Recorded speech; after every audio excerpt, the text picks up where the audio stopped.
Hola, ¿cómo estás? Muchas gracias de nuevo por la atención que le das a mi canal y a este vídeo. Y aquí vamos a seguir hablando de cosas de la historia que nos quieren tergiversar, que nos quieren manipular. Ya sabes, el rollo de la leyenda rosa. Consíguete una tacita de té, bueno, o de lo que quieras, o de agua, o de café. Esto es té, hoy es té. A mí me gusta ir cambiando, a veces té, a veces café, a veces una infusión, a veces hierba mate. Depende. Hoy me ha dado por aquí, hoy, fíjate qué bonito color que tiene. Bueno, vamos allá. Mira, el tema de hoy lo hemos mencionado varias veces, ¿no? Pero yo sigo encontrando información, ¿no? Yo recuerdo que la primera vez que le escuché a aquella señora, a la que yo llamo la reina madre de la leyenda rosa, la reina madre de la leyenda rosa, una señora española que tiene muchos videos por todas partes, y que ha vendido miles y miles de libros en España, y que para algunos es prácticamente el máximo de la sabiduría histórica y, bueno, y de la sabiduría total, cuando ni siquiera es historiadora ni tiene ni puñetera idea de lo que está hablando, realmente. Bueno, pues esta señora, entre otras sarta de disparates, le oí decir que, bueno, que el imperio español, como todos los imperios, no, y especialmente el español, traen paz. Es decir, que cuando no hay imperios todo es un alboroto, un desorden, guerras, descalabros unos contra otros, caos, ¿no? O sea, si no hay un orden imperial, el mundo es caótico, ¿no? Y bueno, entonces pues nada, que el imperio español llevó a América paz. 3 siglos de paz, ¿no? Es decir, que hasta que llegaron los españoles, pues claro, los indígenas se mataban unos a otros y se comían unos a otros, ¿no? Lo cual ya te he demostrado muchas veces que es mentira, pero en fin, el fanatismo que no falte. Bueno, yo cuando escuché esto de esta señora decía, no, que la paz, que todo paz, dije, pues esto a mí no me suena. Yo creo que más bien la historia que yo he leído y la que he escuchado en Ecuador es la de continuos alzamientos indígenas y rebeliones indígenas constantemente, ¿no? Y entonces, bueno, pues ya me puse yo a buscar, porque dije, si esta señora dice esto, ¿qué pasa, no? Me puse a buscar y que va. Es decir, el mundo latinoamericano, antes de la independencia, las colonias latinoamericanas eran un hervidero de rebeliones, alzamientos y problemas constantes en todas partes, ¿no? Pero un auténtico hervidero, no es que fuera una o dos, un hervidero. Y bueno, hoy me he encontrado con una que yo no tenía ni idea, no sabía ni que existía, ¿no? De hecho, pues hombre, como soy tan ignorante de muchas cosas y de la geografía de México, pues claro, yo ni siquiera sabía que existía un pueblo que se llama Bolaños y que está en el estado de Jalisco, si no recuerdo mal, Jalisco, cerca, más o menos, a unos 300 kilómetros de la ciudad de Guadalajara. Entonces, pues este Bolaños, que creo que se llamaba, en la colonia le llamaban el Real de Minas de Bolaño, pues era un sitio en donde parece que los indígenas vivían relativamente tranquilos, relativamente, un poquito como lejos de todo el mundo, o sea, iban, hacían lo que podían y se lo pasaban bien, hasta que tuvieron la mala suerte que descubrieron que ahí había mucha plata y de hecho pues realmente llegó un momento en el máximo de su producción que el 20% de toda la plata de Nueva España salía de ahí, del Real de Bolaños. Imagínate tú, 20% era mucho, pero muchísimo. Vamos. Ya te he contado que las cantidades que sacaron fueron absolutamente fantásticas. Bueno, pues entonces, claro, cuando se cuenta que hay esto, pues pasaba como en las películas del lejano oeste, que también les gusta tanto a la gente de la leyenda rosa, ¿no? Es decir, que cuando los gringos descubren que hay oro en una tierra que le han dado a los indígenas, pues se acabó, le quitan la tierra y ya está, ¿no? Y ahí tiene que acudir pues los agentes indios para tratar de poner paz y el ejército y en fin, se llama la típica película del oeste, vamos. Y obviamente los indios se sublevan y obviamente que pierden y los machacan y salen perdiendo y les quitan las tierras, como no podía ser de otra forma. Pues todo eso es lo que pasó en Bolaños, así de simple.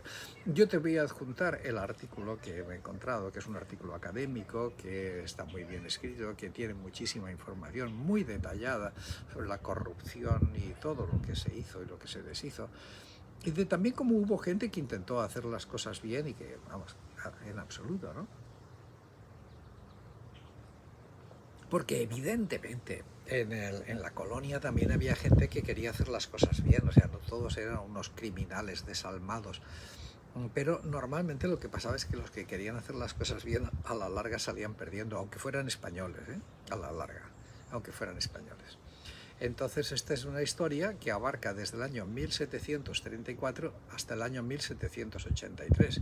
Fíjate qué maravilla de memoria tengo, gracias a que lo puedo estar leyendo en estos momentos en la pantalla. De 1733 al 1783.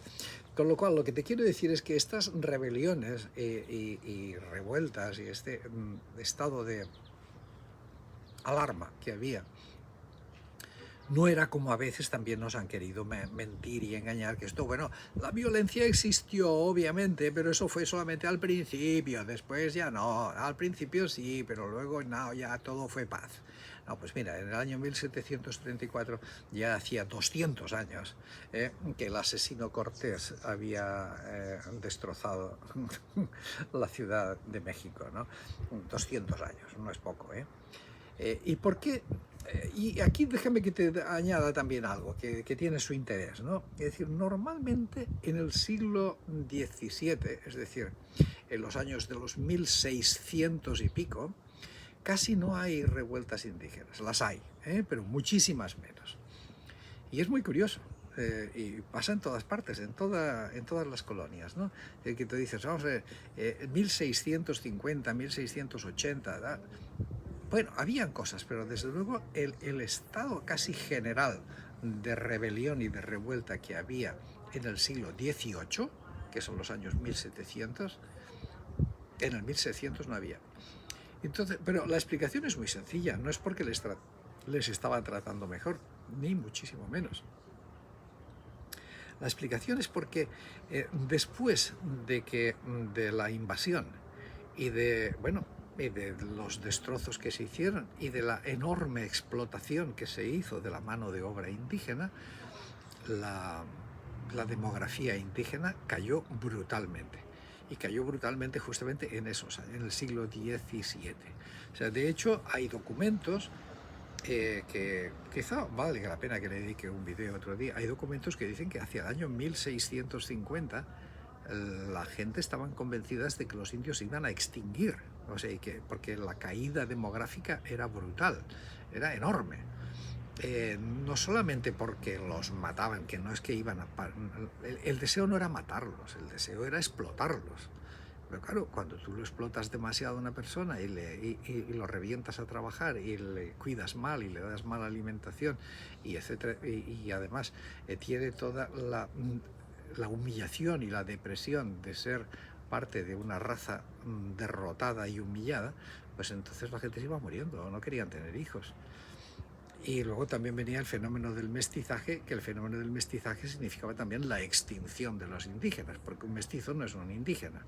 Entonces, el caso es que hacia el año 1650 realmente creyeron, en un momento determinado, se acabó, aquí ya los indios se van a extinguir. Pero pues no, al final resultó que no y que hubo un rebrote y efectivamente en el siglo, ya en estas fechas en las que justamente estamos hablando, alrededor de 1750, es decir, 100 años después de este punto bajísimo en la demografía indígena, entonces la población indígena se estaba recuperando otra vez, finalmente, ¿no? Y por eso, porque se estaban recuperando y porque ya eran más, entonces empiezan a haber más revueltas. Cuando eran pues poquísimos, y estaba todo pues despoblado, pues qué revueltas iba a haber, si lo que había era una depresión profunda. Una vez que la demografía se recupera, sí, vuelven las revueltas y vuelve la resistencia indígena, lo cual es lógico, porque si no existiera resistencia indígena sería lo mismo que decir que los indígenas eran imbéciles, porque cualquier ser humano, cuando es abusado, humillado, explotado de una forma tan bestial durante tanto tiempo, de tal forma que no tiene esperanza ni para él, ni para sus hijos, ni sus nietos, ni sus tataranietos. Es decir, cuando no hay... Entonces llega un momento que uno dice, bueno, pues sabes que me da lo mismo, y si me matan, pues acabamos antes, porque me voy a morir igual, pero me voy a morir miserablemente, con lo cual a lo mejor en una rebelión, si me matan, pues eso no será lo peor que me pase. Y esto pues les ocurría a los esclavos negros, les ocurría a los indígenas que no eran esclavos, pero probablemente peor todavía que esclavos. Y entonces es lógico que hubieran rebeliones, pero es la cosa más. Si no las hubiera habido, tendríamos que concluir que los indígenas eran completamente estúpidos, y no lo eran ni lo son en absoluto. Una última cosa.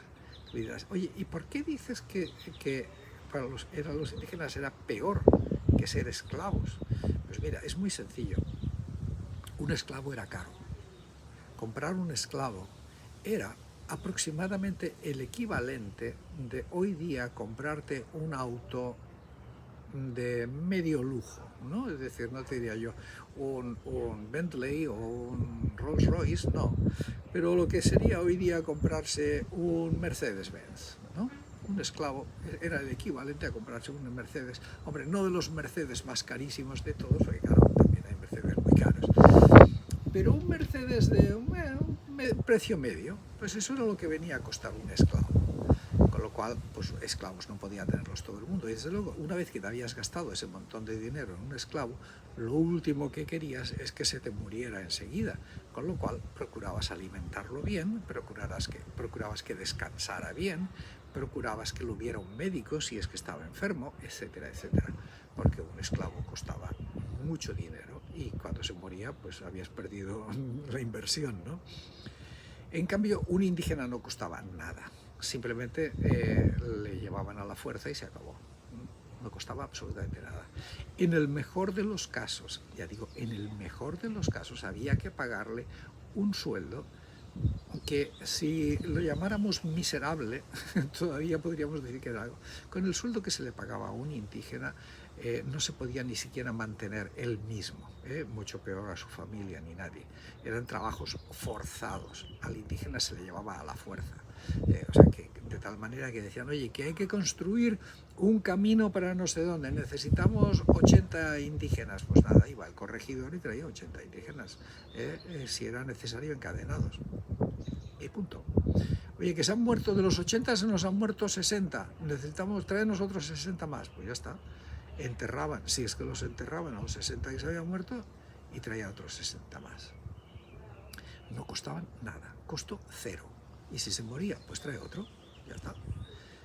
Oye, y darle de comer, bueno, cualquier cosa, lo que le sobre a los perros. No a los perros lo que les sobre a los indígenas, sino lo que les sobre a los perros los damos a los indígenas. Y entonces, claro, se morían a montones. En cualquier trabajo, llámalo obrajes, llámalo mitas, llámalo minas, llámalo como te dé la gana. Pero los indígenas, el trabajador indígena era gratis, el esclavo no era gratis. Por eso cuidaban de los esclavos, y los indígenas que se morían no pasaba nada, trae otro. Era así de simple y así de bestia, así de absolutamente bestia, con lo cual no es ninguna sorpresa que hubiera muchísimas rebeliones. Ya te digo, lo sorprendente hubiera sido que no las hubiera, como dice la embustera esa que habla de la gran paz, de la paz hispana. Ninguna paz hispana. Rebeliones constantes por todos sitios, como la de Bolaños, de la que yo no había oído hablar nunca, y muchísimas más. Bueno, pues nada, ya se me está enfriando el té. Cuídate mucho, sé feliz, seguiremos hablando y hasta pronto.